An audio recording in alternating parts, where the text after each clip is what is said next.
afternoon. Okay, that does not bode well for a good session, I'll tell you now. Maybe we should have nap time instead, right?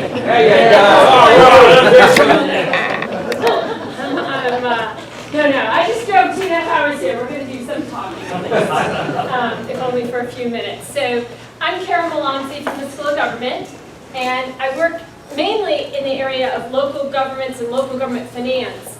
But in a previous life, I did a lot of work when this whole issue of eDiscovery just hit the forefront, and big law firms were starting to have to grapple with this notion that we were actually operating in something called the digital age. It took the legal profession a long time to wake up to that. It took judges even longer. But I think everyone's finally awake, and now we're trying to navigate the consequences of that.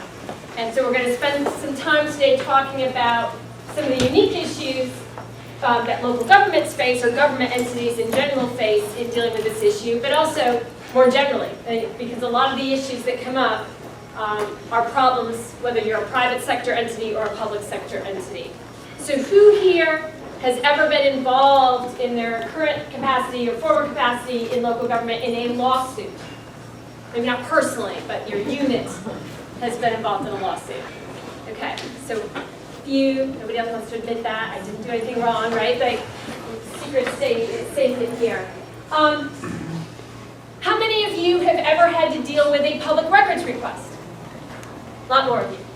All right, so for those of you who may have chosen this session because all the other ones looked even more boring, I promise you that even if you never, ever are involved in a lawsuit, or your unit's never involved in a lawsuit in which you have to do eDiscovery, just about everything we're going to talk about today has applicability in the public records realm, which is something I know all of you, or most of you, have to deal with in some way or another, almost on a daily basis.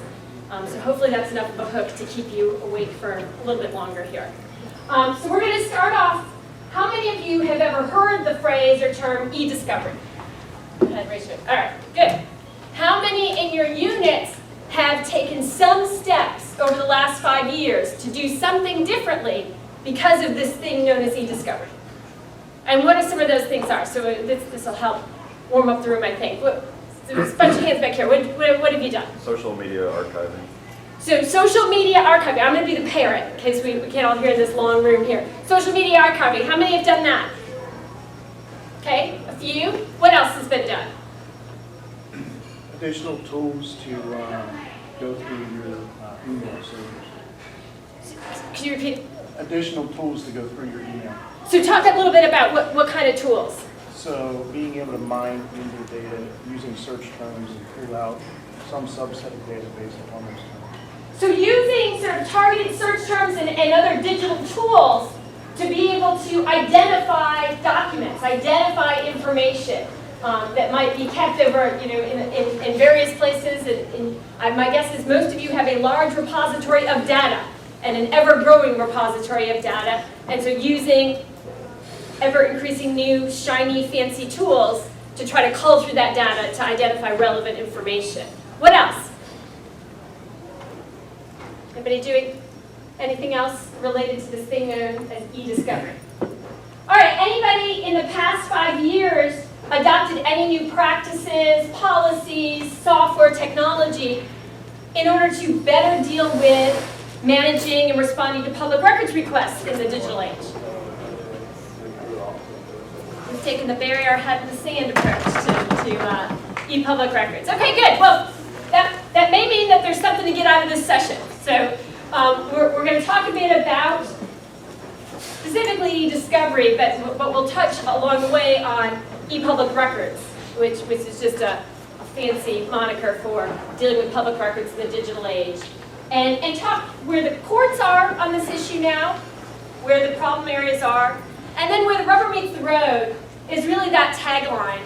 The single biggest issue, whether it be with public records right now and the ever-evolving morass of public records, or eDiscovery, if you do find your unit or one of your employees in a lawsuit, is this complex, ever-growing notion of big data and the fact that organizations are creating and storing and receiving information across numerous platforms from a variety of variety of staff members and officials. And one, we typically as local governments or government agencies don't know where all that data is. Two, even if we do know where the data is, we can't always easily identify specific documents within that larger set of data. And three, even when we can do that, we can't always preserve those documents or that data in a way that meets legal obligations.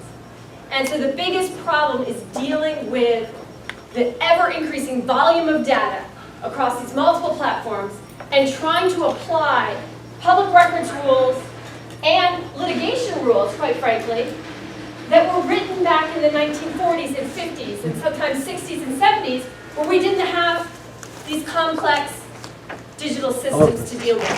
And the rules, I'm going to tell you, if you don't already know, don't readily keep up with technology changes.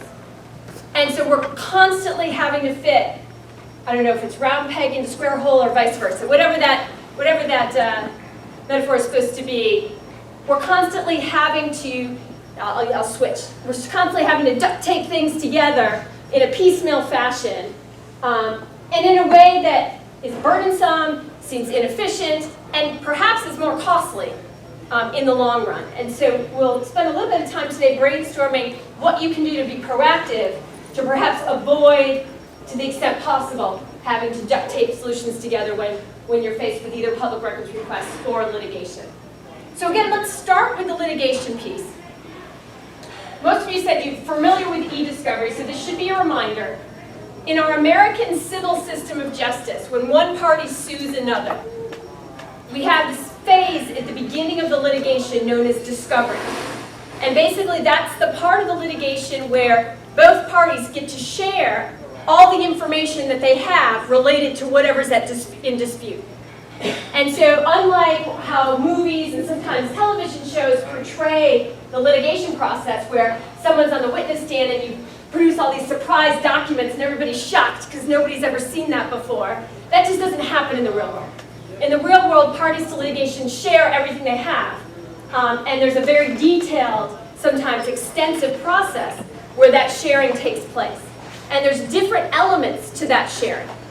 One of the elements is what we refer to as a request for documents or request for information.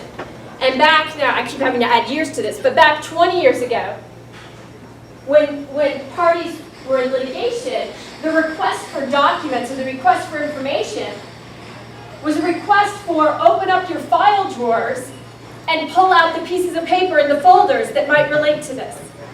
And it may have been, for a large organization, go to the warehouse where the boxes of paper are stored and pay someone to walk through those boxes and find out, pull the relevant information. Well, now obviously we've moved well beyond that. And so when parties are trying to, quote unquote, discover information in litigation, most of that information now exists, either exclusively or certainly exists in digital format. And so we have rules that kind of help guide us as to how we look through the file cabinet. And we now have to apply those rules to looking through IT systems and smartphones and other texting devices and iPads. And you're going to tell very quickly I'm not a technology person, so I'm going to struggle here for the terminology. But I know you know what I mean in terms of the breadth of technology out there where we're producing information. And so we've got this discovery period, and so eDiscovery is merely the application of these rules in litigation to electronic information, which is most of the information that will be involved in lawsuits today. And so what the rule says is that you have, as a party to a litigation, if someone were to sue your unit, we'll keep, I don't want to make this personal. So if someone were to sue your unit or your public agency, you as a public agency, and so I use you a lot, so I want to define who I mean by, it doesn't mean you individually, but the public agency has a legal responsibility to find all of the documents and information that might be potentially relevant to whatever is at issue in the dispute. It's sometimes helpful to put this in real life terms. So a fairly common type of litigation that public agencies find themselves involved in are employment issues. You have an employee who was disciplined or perhaps terminated.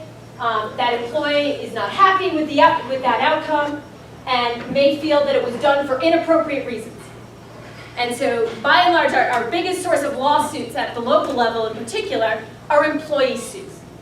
Disgruntled employees or disgruntled former employees who sue and claim that, for example, their termination was due to an unlawful purpose, as opposed to due to the fact that they showed up work at 10 every day and slept, during the presentation from 1 to 2. No one in this room is in this category. So you've got this litigation, you've got an employee who feels that they've been terminated for an unlawful reason. They sue the unit of government. The unit of government then is under an obligation during this discovery phase, and the way it will work is the lawyer for this disgruntled employee will send a very detailed letter, and it will say, give me any and all documents and information that you ever had related to employee X. And unlike public records laws, which shield certain personnel information from the public's purview, when you're in litigation and what you're in litigation over is perhaps the performance or non-performance of employee X, any information related to employee X is discoverable. And that's not just the information that's officially in the personnel file. Let's say employee X feels, we're going to make her female, this is the most likely suit, feels that she was continually harassed on the job, and she complained about it to her supervisors, and they terminated her because of her complaining about the harassment. So in a lawsuit involving this issue and trying to figure out whether she has a legitimate claim or not, it's not just going to be what's in her personnel file that may be under lock and key in HR or in the HR system, in the PeopleSoft or whatever data system that unit's using. It's going to be potentially the text messages that her coworkers were sending back and forth, sitting in the cubicles next to her that she could see, making comments about her. It's going to be the emails with the perhaps raunchy jokes that were distributed by employees. It's going to be things like posters in somebody's office that she had to walk in every day, and posters that she found insulting or threatening. And you can imagine going beyond that, right? So this information doesn't just reside in the filing cabinet. It doesn't even just reside in the digital filing cabinet, if you will. It may reside on tens, hundreds of employees' personal devices that they happen to bring to work or use for work business. It could be on iPads, it could be on iPhones, it could be on any smartphone. It could be instant chat messages, it could be Facebook posts, it could be tweets. It doesn't matter the medium. But you start to think in a case, a fairly common case of an employee claiming that they were harassed or they felt like they were in a harassing work environment, the variety means of which that might have taken place in a digital context. And you can start to get your head around how hard it might be for an organization to meet that obligation of producing all the potentially relevant information to this person's claim. But that's what the standard is. So how do you get access to the employee's personal telephone? Yeah, so it's a great question. So if we go to the second bullet point, right, I've parsed this out. It's any potentially relevant information that is within the possession, custody, or control of the litigant. In this case, we're assuming the local government or the government entity is the litigant. And so any documents or information that's in that litigant's possession, that's the easy one, right? That's typically the things that are in the file drawers. That's also the things that are on the IT system. It may be the things on backup tapes. It may be the things on an archival system. So when I say easy, I don't necessarily mean easy to find and retrieve. I mean easy from the sense of it's clear that the government has control over that data or possession of that data. Control is similar, and then sometimes I mistakenly use them interchangeably. I'm sorry, custody is similar. Custody means you don't necessarily have legal ownership of documents, but you have possession of them in a real sense. This comes up where you have, for example, lawyers working for your unit, but they're outside law firms. They may very well have documents, memos, or other documents related to this claim, even though they have what we call legal custody of those documents, and they may be forced to produce those documents, even though they're not a party directly to this litigation. And then control. And so control is what's going to actually answer your question, perhaps not in the way that you'd like it answered from a legal perspective. But what the courts have said is that in the employment realm, this is kind of the hardest realm to imagine this, but in the employment realm, anything that your employees have created or received in connection in any way, shape, or form with their employment, regardless of where it was created or received, is legally in the control of the government entity. And the reason that the courts will construe it that way is because the local government, in the party to this litigation, will, one, have the right to terminate someone for failure to produce documents. Someone like Tom Brady in the real world might say, no, you can't have my cell phone. I don't trust you. And Tom Brady can say that in the context of an internal NFL investigation. Tom Brady would not be able to say that if it was litigation. Either Tom Brady's employer could have forced him to turn over that cell phone, but certainly if the employer wouldn't do it, there could be a subpoena issued to the other party to the litigation, and that party the court could actually compel someone to turn over their private devices. And when that happens, what the court typically does is hire a professional, an IT professional, to come in and cull through the system with very targeted searches. And the only thing that would actually be made public or relevant to the litigation would be any information on those personal systems that was relevant to the issue. Anything else on the computer wouldn't be disclosed to the public. It would be done what we call in camera, which is basically in secret.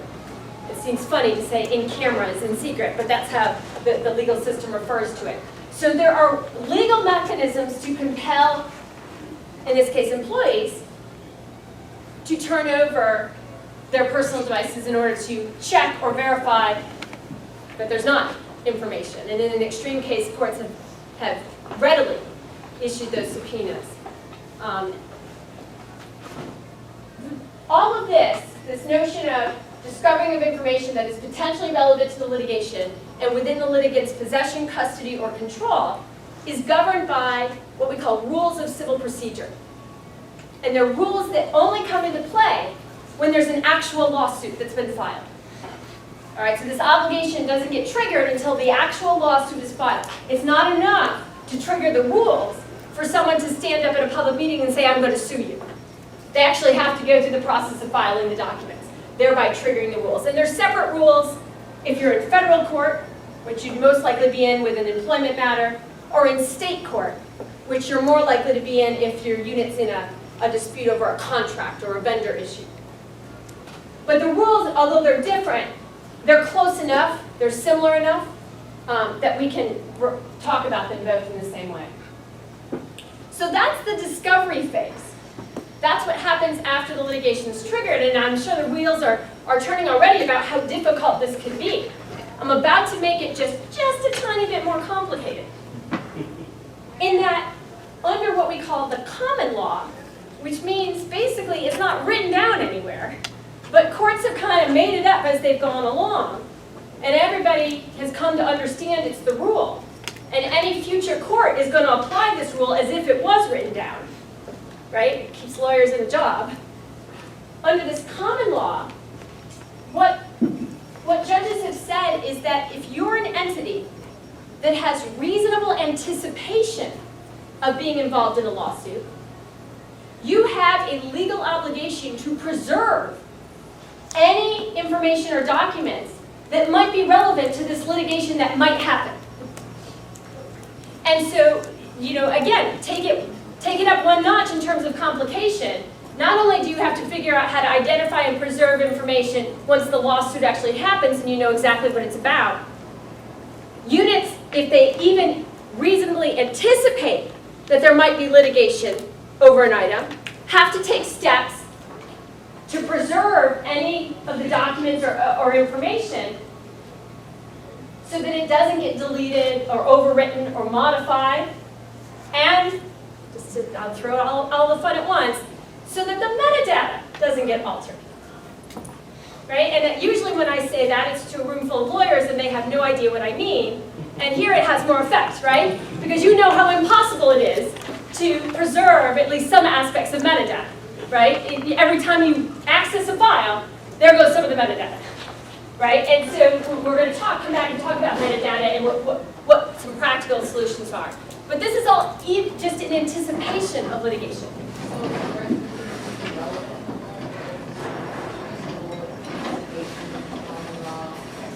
Yeah, so how does record retention play into this? Well, the good and bad news, and so you've just previewed my next slide here. The good and bad news for government entities is that you already have a ready mechanism, or I should say you already should have a ready mechanism to be capturing and preserving at least some of the information that might be involved in a litigation. And you have that obligation imposed on you through the public records laws, namely the records retention laws. We'll come back to talking a little bit about eDiscovery versus ePublic records, but some of you may have seen this before. I did this years ago, but I still think it's the best way to kind of get our heads around it. If you look at that space within that box as all of the information that a particular government entity creates and receives, so all of the information that the government entity has, that it either creates or receives, what might be the reasons that that information would get saved or preserved? Brainstorm with me for a minute. I've got to keep you awake. Why would a unit preserve any or all of that information? By law. By law. All right? We talk about record retention requirements. By law. But the by law may not be forever. Right? The by law might be for one document, it might be 3 months. For another document, it might be 5 years. For another document, it might be forever. All right? Our record retention laws vary based on the content of the information, content of the record. And so that there's varying schedules. And so at least for a period of time, you may be saving some information because by law you have to. Why else would you save information? Business needs. Business needs, right? Regardless of whether we have public records laws saying that we have to save things, we save an awful lot because we're still using it, right? We're still acting on that item. That's still a valid contract. We still need that information just to operate on a day-to-day basis. Why else? Historic purposes, having sort of a document trail, having a history for what was done and why. Other reasons, you're missing my favorite. Business continuity, disaster recovery? Disaster recovery is another one, right? What happens when the flood comes? We have mechanisms in place to preserve so that we can take snapshots of systems and bring them back up as readily as possible. You're still missing my favorite. That's current. Why would you want to retain old stuff? I want to move out. Well, but it's a reason you retain information. It's a reason you retain information. Whether you should be retaining it and for how long, that's another question. What's the final thing? What are you missing? Is it just because I don't want to get rid of it? Something along those lines. It's just because we can. Not necessarily because we don't want to get rid of it. It's because, like I like to tell the story back when I was in grad school, I did an economics degree and I did this very brief stint in computer programming. My professor at the time was such a stickler about writing type code. And he was constantly striking out lines saying, you can do this in less, you can do this in less lines. And the reason he was saying that is he's like, there is not unlimited space out there. And you need to make things as tight as possible because you're going to run out of room in the computer. You're going to run out of room. He drilled that into my head. Well, we all know now in the way that we operate, as lay people at least, you may all know differently. But as a lay person, I've completely abandoned that. For my purposes now in my role, I have unlimited space, right? And even when the university, When you pick up the phone and call the IT guy and say, my drive's full, give me more space. even when the university tells me that I'm running out of email space, all I have to do is pick up the phone to my IT folks, and they gladly give me more space. And as an unsophisticated user, I think that I have unlimited space. Yes, technically I know different, but I don't act as if I know different. And I would argue that probably not all of you in this room, but most of the people in your units act similarly to how I am. They save everything because they can. That brochure list they created and never actually bought any of the items, it's still there in the inbox, right? The love letters from their boyfriend at the time that they broke up, they just can't let go of them, they're still buried in the recesses, right? Think of all the information, the Ann Taylor coupons that I never got to go. Sometimes they're still there just because I'm too lazy to scroll down and delete, delete, delete. Because nobody's telling me I absolutely have to do it.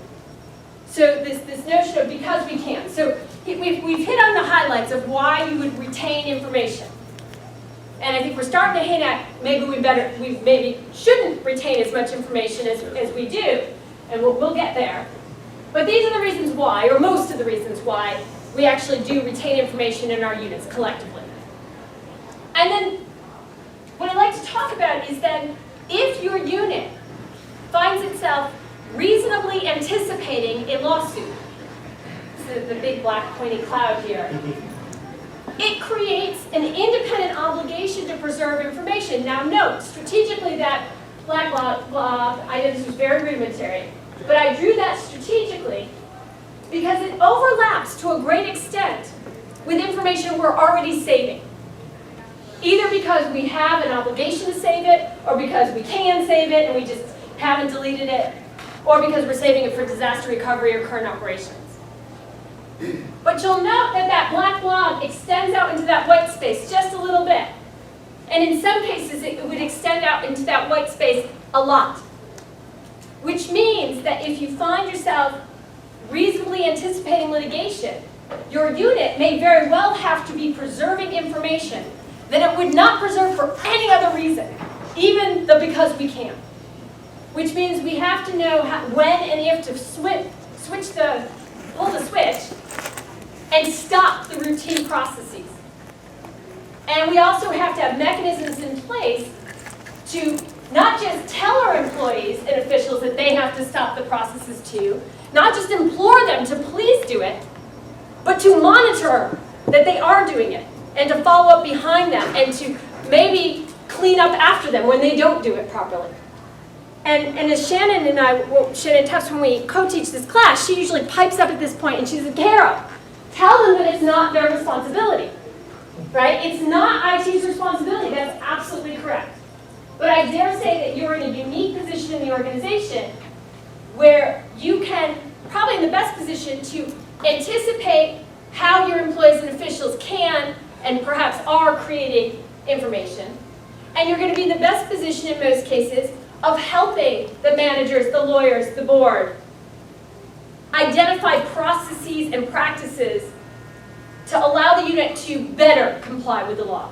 And there's no such thing as perfect compliance right now. But that's also not an excuse not to try to do better, right? So I like to talk about the 70% rule, the 80% rule. If you can get to 70 or 80%, you're doing really well.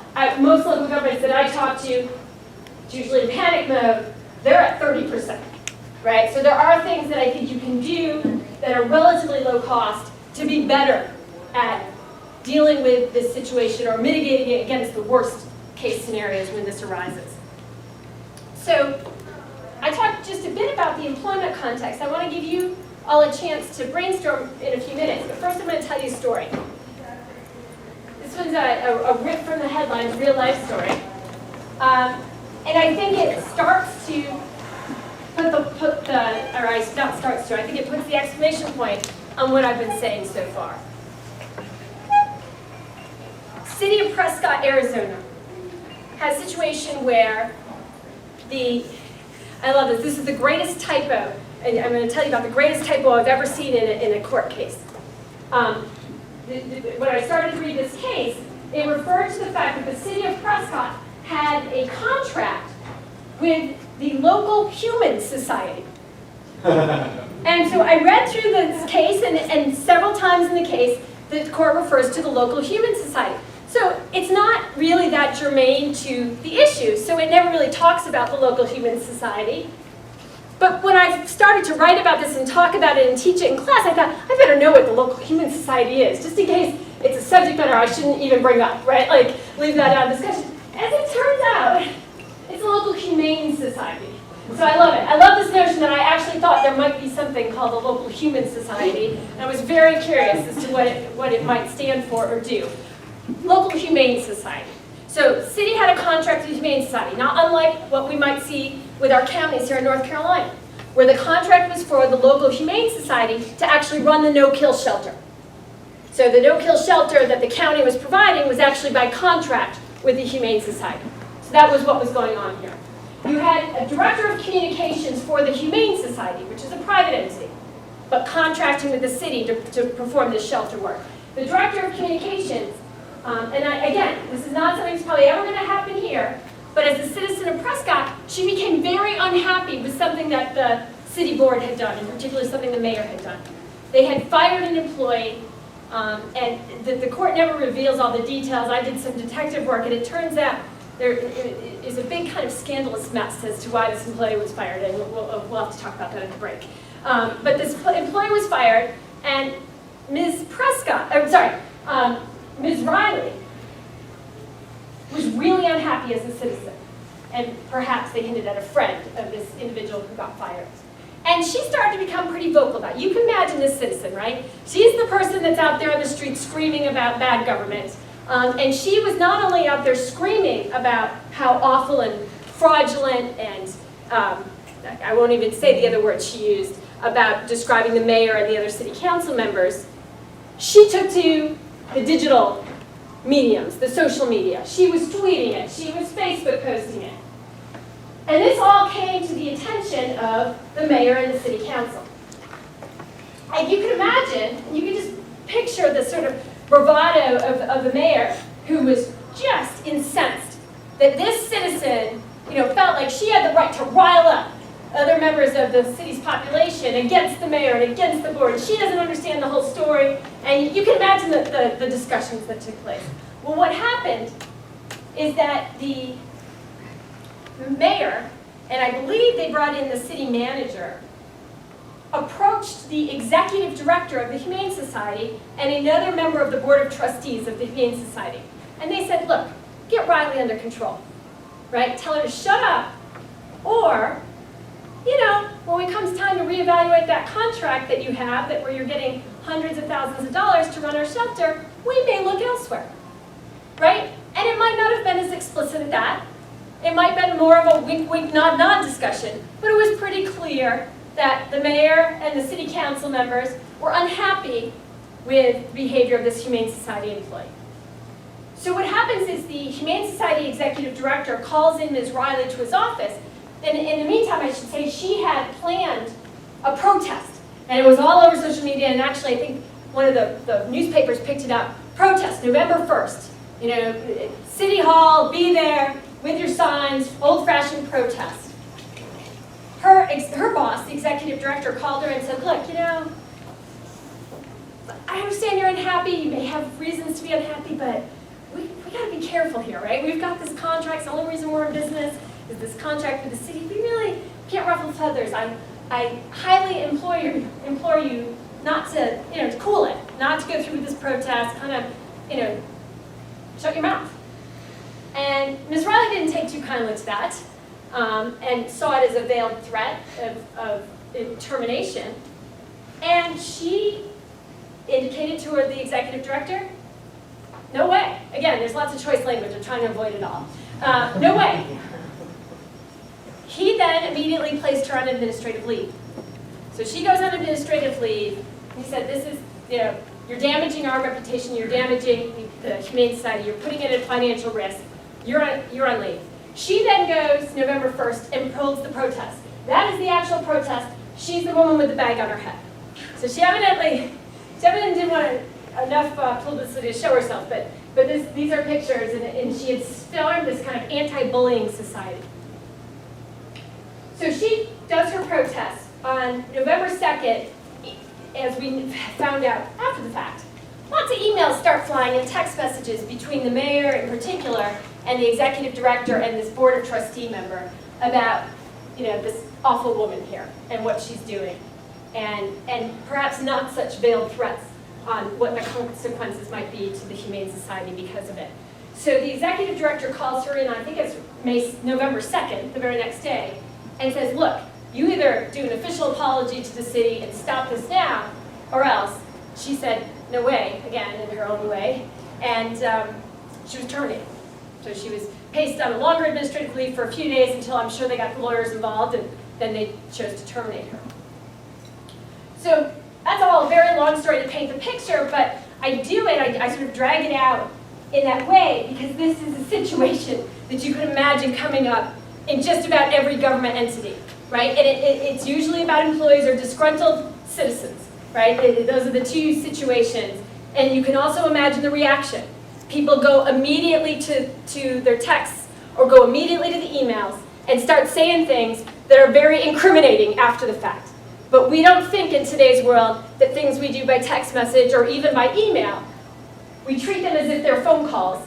We don't think they're going to be preserved. We don't think anyone is ever going to see them.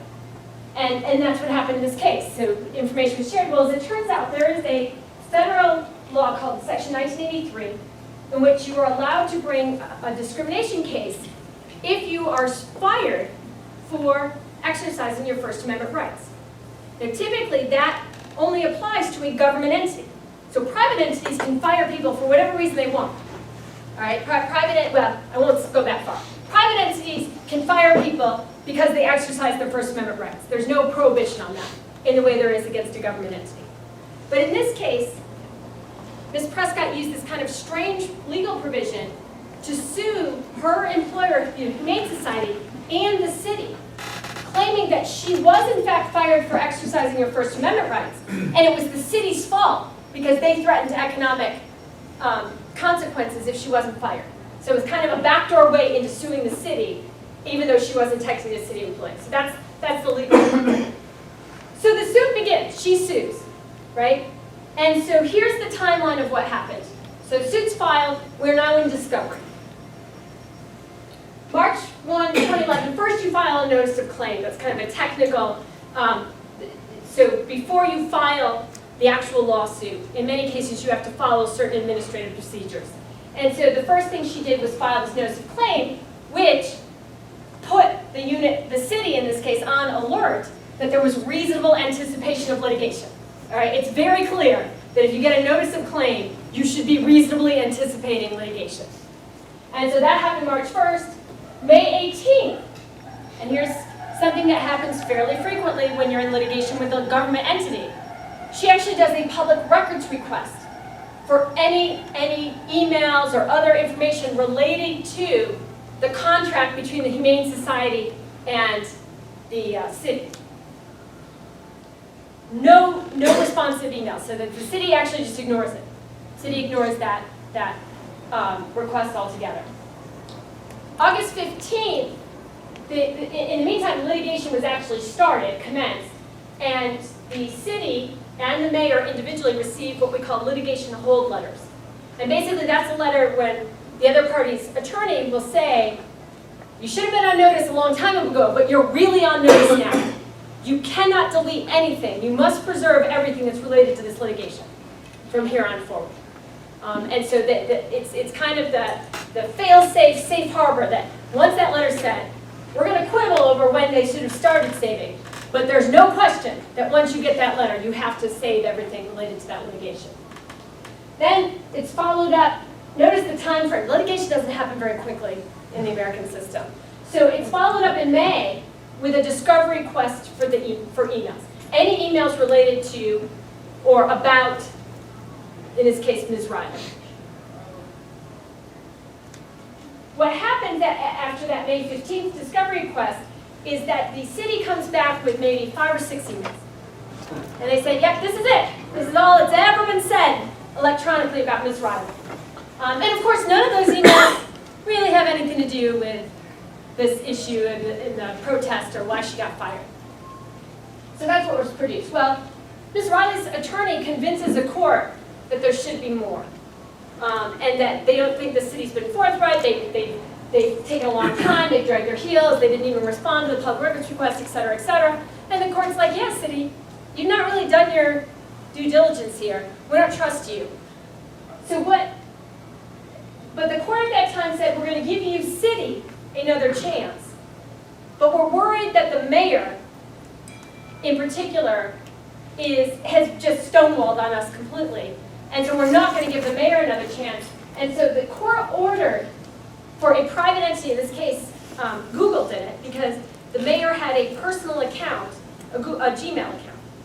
And the court ordered, by subpoena, for Google not to go pull emails, but to simply go do fairly extensive Boolean searches on certain search terms to identify whether there were any emails that might be responsive to this litigation.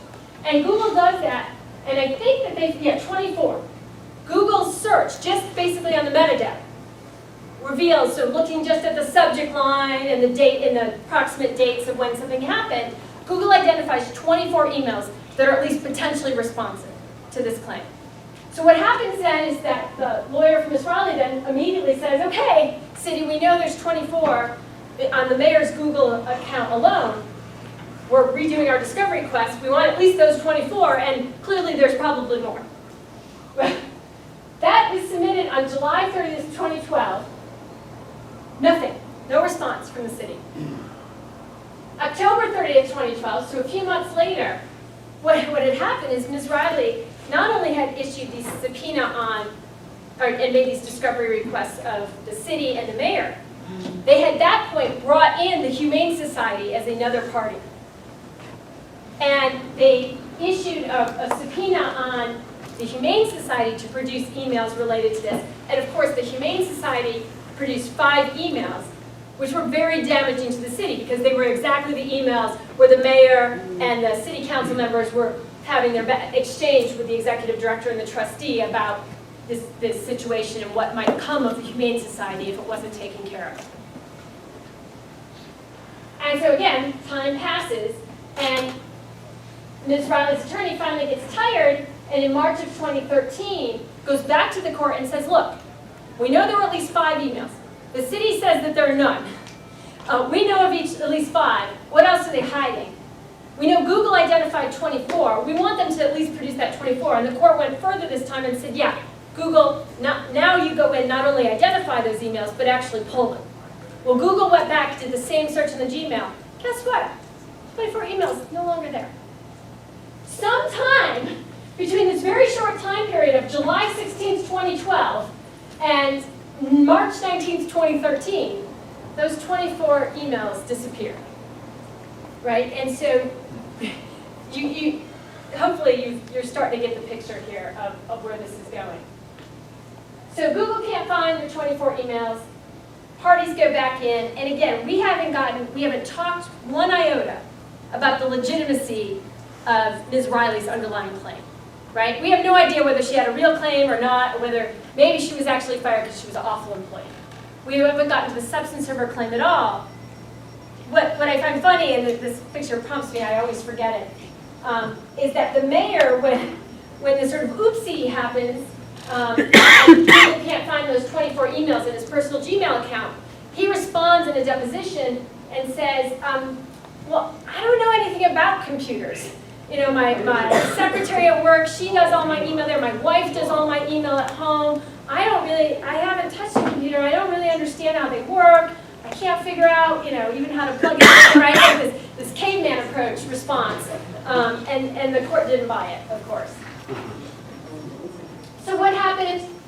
Basically what the court said is that both the city and the mayor in this case had a duty to preserve the emails by at least March 1st, the date that notice of claim was filed.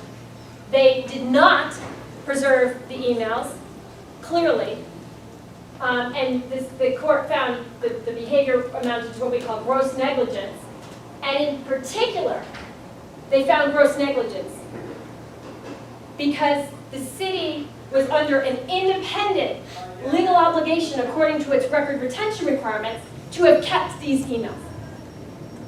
right? Because they were all emails dealing with the humane contract, even though they were ones that were fairly colored with flavorful language and really indirectly about quieting Ms. Riley. These were all emails that under Arizona's public records laws should have been kept for at least 3 years, or 4 years, or 5 years, whatever the time period was, and clearly weren't. And so the court said, not only is this not negligent on the behalf of the mayor or the city, it's grossly negligent, which is basically the highest bad thing you can do in the eyes of the court in these types of cases. And it was grossly negligent because of the failure to comply with the public records law.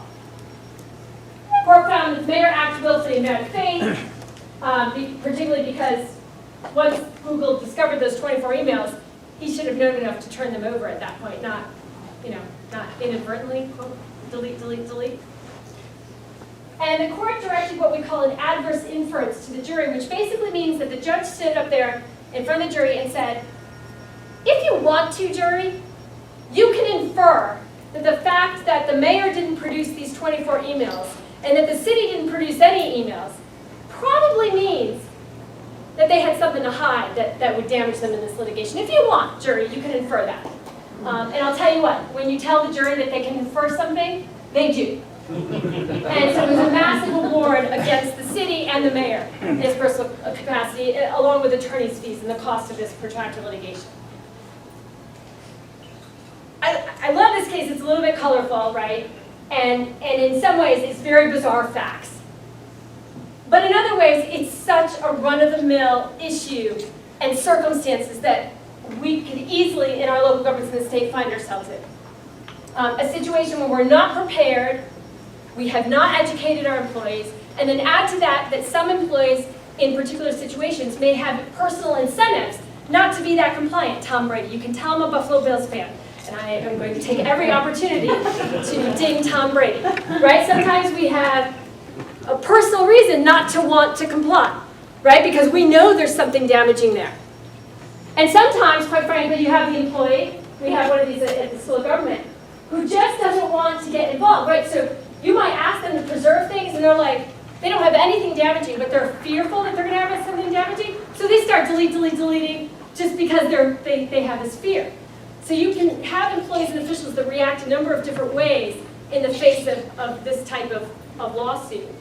And I think the job of local governments is to learn the harsh lesson from this case. It can be very costly not to have at least simple policies and procedures and do some education related around mainly our public records retention obligations, but also what happens and how they differ when you have litigation. And so going back to the slide on, a couple slides here, on eDiscovery versus ePublic records, very similar in terms of the obligation. eDiscovery is a little broader, meaning our public records laws only deal with public access to and perhaps retention of what we call records. They can be electronic records or paper records, but it doesn't generally deal with this broader notion of information. It's a little bit more contained in this notion of record, which is a slightly more narrowly defined item, whereas eDiscovery is about information. Under the public records law, anything that's made or received in connection with public business is a public record. Now, unfortunate terminology, everything that's made or received is a public record, but not all public records are open to public access. Crazy that they use this funny terminology, because we have some exceptions in the rule that say that even though something's a public record, sometimes the public doesn't get access to it, all right, that it's protected or confidential information by statute. But anything, even if it's protected or confidential by statute, it's still a public record if it was made or received, and therefore still subject to retention requirements according to the retention schedules. Location is irrelevant, right? Where a document is created or received does not matter. If it's on some, if I'm sitting on the beach in Tahiti, if only, and I happen to have my smartphone and I happen to be dumb enough to have taken it out and culling through work emails and I draft an email, that email is a work email and a public record, even though it was done on the beach in Tahiti. Right? We increasingly allow and even when we don't allow our employees and officials to do so, they are increasingly creating records and creating and receiving information outside the unit itself and on their own devices and their own email accounts and their own Twitter handles. So we've got to, as organizations, get our head around all the places where information could exist. So, on a personal device, Yeah. unless there's actually a subpoena been issued to that person, you really don't have control, and they can do whatever they want with the information. So yeah, so technically yes, if someone, everyone, and we'll talk about public records law, everyone who makes or receives information, whether it be on their government computer, government email account, or on a personal device, you are all the individual custodians of the information you make or receive. And that's true of every other employee in your unit. The unit isn't the custodian, the person is the custodian. And so every person in this room who makes or receives public information, public records, is responsible personally for making sure that those records are retained according to the retention schedules and can be produced if requested, and if not, otherwise protected by statute. So everybody has that independent obligation, and the statutes are structured such that if someone refused to live up to their obligation, some individual employee or official, that they can be personally held personally liable, and actually it's a criminal law. Someone could find themselves in jail for willfully destroying emails or not complying with it. So the obligation at base runs to the individual. But we know, as units, that not all the individuals in our units are created equally, and not all of them are equally able to either understand the technology or comply with the laws without help. Sure. And we think about it, sometimes I think we get in the mindset of, well, I know no matter what policy I create, and no matter how many times I educate the employees and officials, Chairman Smith is never going to do this. Chairman Smith and 30 other employees are never going to do this. And I know that if it came time and I asked Chairman Smith to look through his personal emails, he's going to come back and say, no, make me. And then where am I?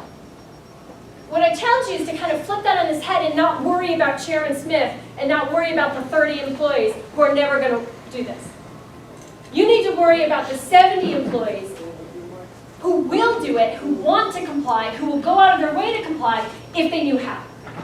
And if they had a procedure, policies to follow. We've seen lots, and so I'm actually going to have you break up now in talk, brainstorm a little bit about what, I'm not going to give away the ones that I know. I want you to have a chance to talk this through yourselves, and then I'll share some that have been adopted. What could you do in your units that's relatively inexpensive? What could you do in your units to help facilitate or help avoid this Prescott situation? All right, and I don't want you to focus on the fact that you have someone just like the mayor who's going to willfully destroy the emails knowing that they're damaging.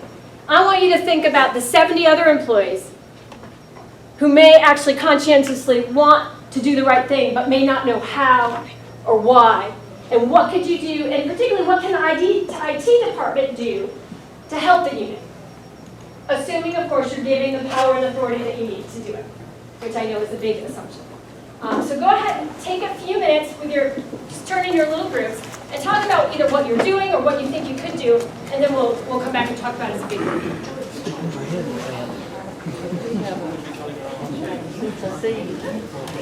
Back up all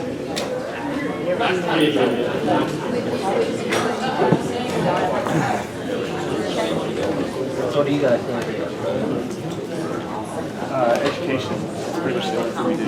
We take responsibility you you are responsible for your records. We have like Oh, see, we got one of your former employees. Okay, like us. Oh, yeah,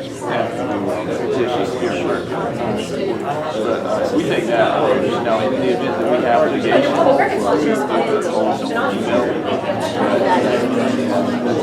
So, education, training, ongoing. If something's not and you're not making a Well, it's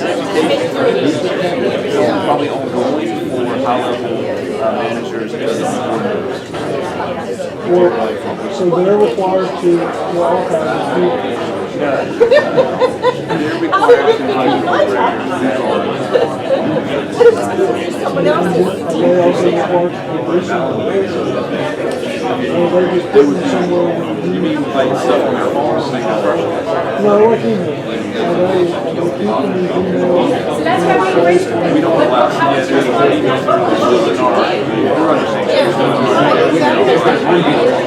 we can pull it out. Yeah, so what we do, But like I heard them say, when they keep every email, so we don't do that. That itself is equally as bad a policy. That's not good. well, it falls into the record retention. And none of you have something like that. That's fine. There's no way that like 10 years from now, I don't know how it's so yes, I think we have law versus in respect I would ever follow the record protection. And you're going to be out of education. But we separate between two ways. We do all education for our employees. One of the things that we're having to do is separate out text. In my department, I ban all that. Email, call, the best you can do is send a text message and check your email or call. That's because they're generic. But email will be exchanged, and again, it falls on the user. Our records are exchanges for 10 years. But it's generic, so nobody else can have it. So the one thing like that is if we do kind of hold on to the change our license, Yeah, we do. Yeah, more and more are happening. I think I guess I'm saying it's up to the day. I'm sorry. You're responsible. They just want and when you do, some of these companies extensively What are you saying with and they don't want to change their mind. They don't want to give you access to the data. They don't want to, and so probably have to turn it both ways. It doesn't matter. And you gotta, those are the sort of things when you're contract, you've got to show. We don't even work. We Employee training. So with our And have it check, be, this is great. the public records We're all plan. 365 for a lot of this reason. Absolutely. And Shannon's actually written a guidance on this. They have the Outlook client will archive to a PST on a network. Oh, yeah, I know. She can talk to you. But for like if the employee leaves, we export that PST to the exchange and that thing to do an export to PST.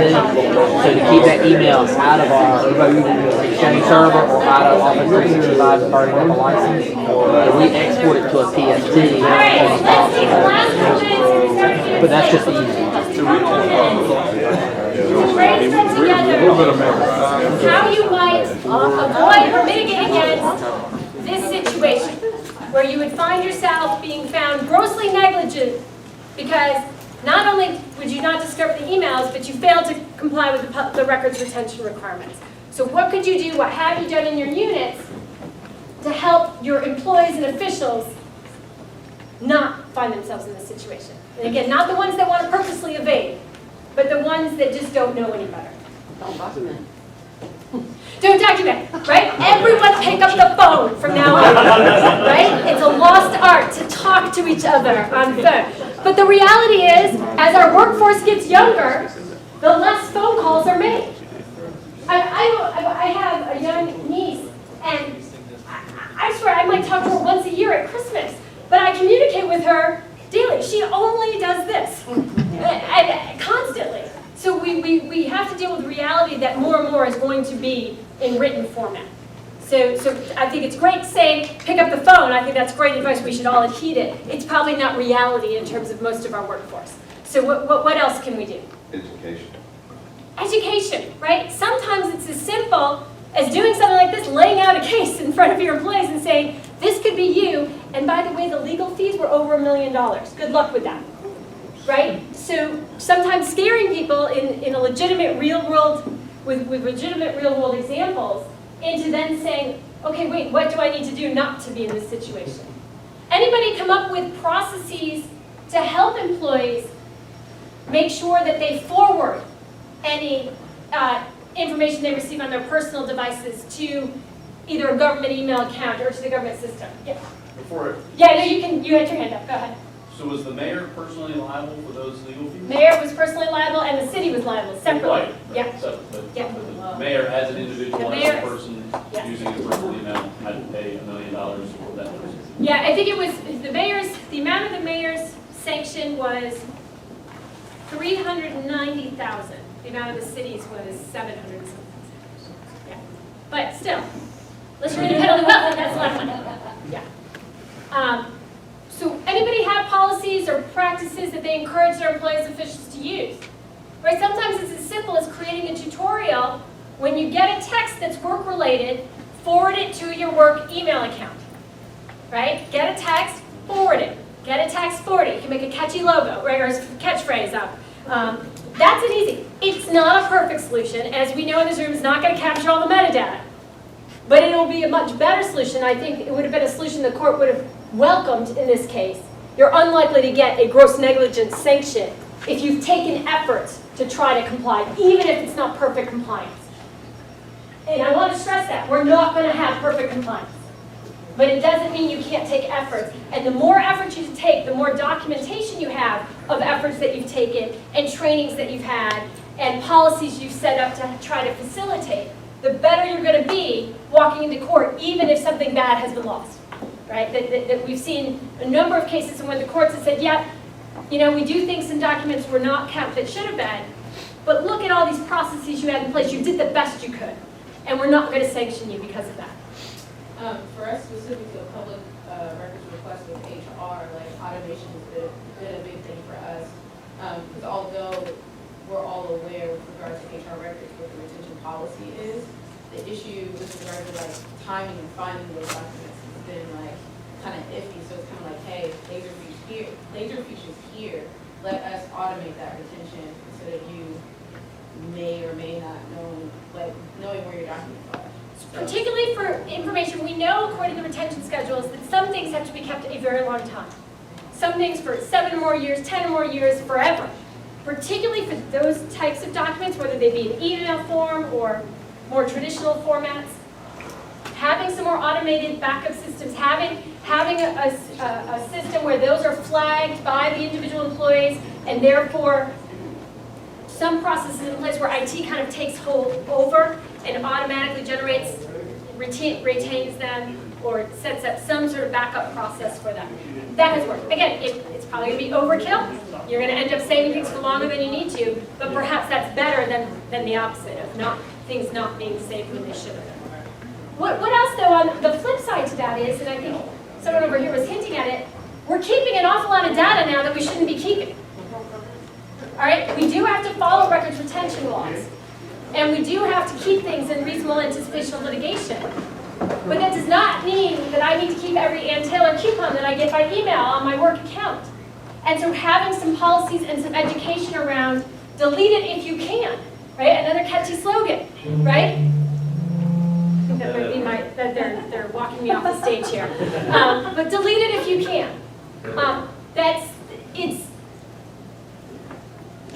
Those policies. Well, I would say that I'm not sure I agree with you because we adopted the school government delete it if you can, and I got rid of 30,000 emails. So We have these issues. It just goes in and finds anything older than 5 years and deletes it for you. and that could be, although that's not a perfect solution with public records law. So because lots of documents have to be kept for longer than 5 years. And so you have to make sure whenever you set up an automatic process that you have ways to flag the things out of that process that need to be retained. But again, an automatic deletion, not sort of always determinative on the end user, is probably good. You just have to be careful that in doing that, you're not actually causing a public records problem by dumping data you should have kept. And so none of these are perfect solutions. What else? Has anybody done anything else in terms of dealing with their employees or dealing with their officials in this issue? Has anybody done anything else? Or did you brainstorm anything else that you could do? Always keep everything. Smartest thing. So right, so you could always keep everything, but that creates volume problems. You could, whatever we do, there's kind of always two sides to it. What I would suggest that as IT professionals, going back into your units, is that you're in a role, and again, subject to you being empowered to do this, you're in a role to help your unit think through these questions. Where, how, why do our employees and officials create or receive data?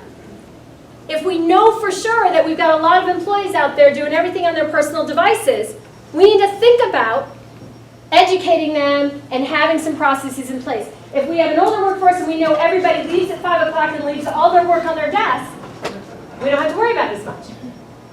Right? You have to know your organization, know how your employees and officials are doing business, know your IT system, the number of times where attorneys will call up and they'll start talking litigation strategy, and I'll say, well, have you backed up? Do you do a front-end backup? I know that's probably not called backup, but a front-end archival of all the emails? I don't know, right? You probably all know that, right? You probably all know what your units do. The attorneys representing you in court do not. And so having that understanding of what data is being retained and being able to educate and work with the attorneys and the managers to help them understand what we're dealing with, not just in litigation, but on a day-to-day to comply with public records is important. What are your policies? How do you deal with emails, texts, and social media? I'm going to leave you with one final thing here. Ours goes back. This is, again, a rip from real life text messaging, and it came to my attention as you read down this. This is an exchange between clearly two friends, one of which happens to be a city manager.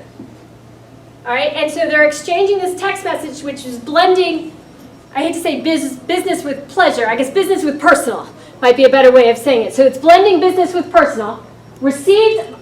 Sent and received by the manager on his personal text messaging device. And guess what happens?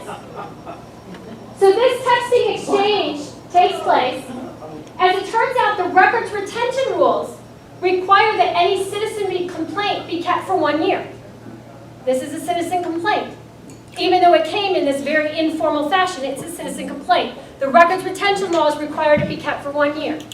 6 months after this exchange happened, I couldn't make this stuff up. 6 months after this exchange happened, these two people no longer BFFs. And as it turns out, the citizen now wants to support another candidate for office and wants to highlight this issue and embarrass his former friend. And so does a public records request, really, really clever, evil-minded citizen, does a public records request asking for any text messages related to complaints about the potholes. Of course, this doesn't get produced.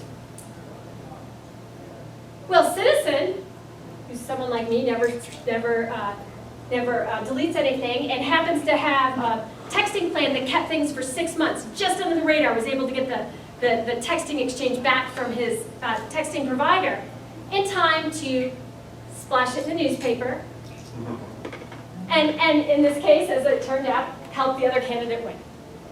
So this didn't have legal consequences, it wasn't but it does illustrate how this is happening in real life. I always want to protect the innocent or guilty here, but this was a real life exchange that happened with a North Carolina manager. And so what had happened here, it's a little more complicated. The manager's job was tied to this certain individual winning election. The person who lost their election, the manager was out of a job. So a little more attenuated than I try to simplify it a little bit for our story purposes, but you get the point. This is what's happening, and it's only going to happen more. And we need to remember that and try to be smarter or at least one half a step ahead in dealing with this. All right, I think my time is well up, so thank you. And I'm happy to